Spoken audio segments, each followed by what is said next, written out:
It's not malicious. So, like, from your perspective, it makes perfect sense, right? You're going, okay, I want these guys to make as much money as possible.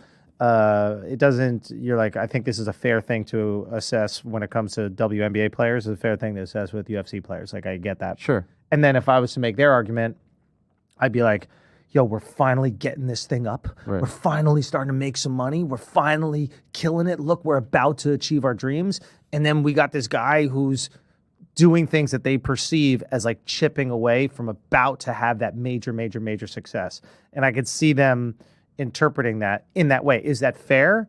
I mean, everybody's interpretation is fair because that's how they feel in that moment. But is that what I think you wanted? Do I think you want the UFC brand to be chipped away at? No, I don't think so. No.